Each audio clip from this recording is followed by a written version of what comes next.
అందరికీ నమస్కారం. VSL logs and కిచెన్కి స్వాగతం. ఇవాల్టి లాగ్ ఏంటంటేనండి, ప్రతి గురువారం కూడా మనము షిరిడి సాయినాథుని గురించి 4 మాటలు మాట్లాడుకుంటున్నాము. బాబా చరిత్రలోంచి ఒక కథ చెప్పుకుంటూ ఉన్నాము. ఆదరిస్తున్న మీ అందరికీ కూడా బాబా అనుగ్రహం రక్షగా ఉంటుందండి. దయచేసి అలాగే ఆదరించండి మన ఛానల్ని కూడా. బాబా సమాధి చెందకముందు, చెందిన తర్వాత కూడా ఎన్నో మహిమలు లీలలు చూపిస్తూనే ఉన్నారండి. దానికి ఉదాహరణగా ప్రతి ఊర్లో బాబా గుడి, వేల మంది లక్షల మంది బాబా యొక్క భక్తులు. నమ్మి కొలచిన వారికి సాయి కొంగు బంగారమే.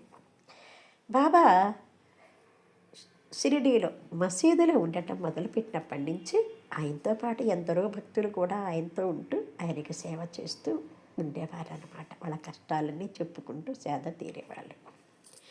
బాబా ప్రతిరోజు కూడా వర్తకుల దగ్గరికి వెళ్ళి ఇంత నూనె తీసుకొచ్చి, అది మసీదు మట్టి గోడలు కదా, ఆ మట్టి గోడల మీద దీపాలు వెలిగించేవారు.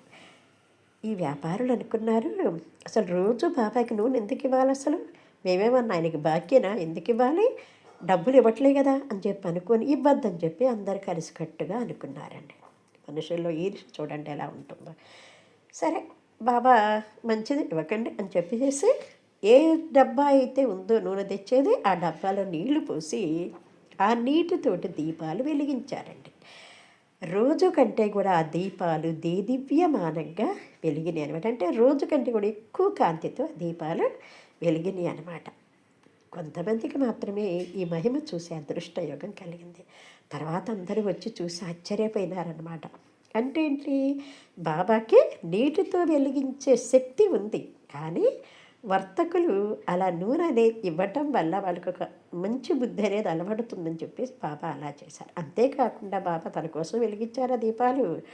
అది పల్లెటూరు కావటము, ఊరంతా చీకటిగా ఉండటము, అందరూ కూడా ఆనాడు కిరసనాలు దీపాలు వెలిగించుకునేవారు కాబట్టి ఆ చీకటిని పారద్రోలటానికి, ఊరంతా వెలుగు చేయటానికి బాబా అలా దీపాలు వెలిగించారు. కానీ తన కోసం అంటూ ఏమీ కాదు కదా.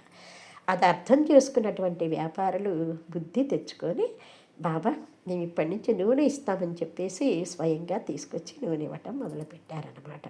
ప్రతిరోజు కూడా బాబా అలా దీపాలు వెలిగించేవారు. అంతేకాదు, అక్కడ దగ్గరలోనే ఉన్న కొంత స్థలాన్ని బాగు చేసి చెట్లు నాటి దానికి లెండి తోట అని పేరు పెట్టి అక్కడ ఒక అఖండ జ్యోతి వెలిగించారు బాబా. ఇప్పటికీ ఆ జ్యోతి అక్కడ వెలుగుతూనే ఉందండి. షిరిడి వెళ్తే తప్పక చూడండి.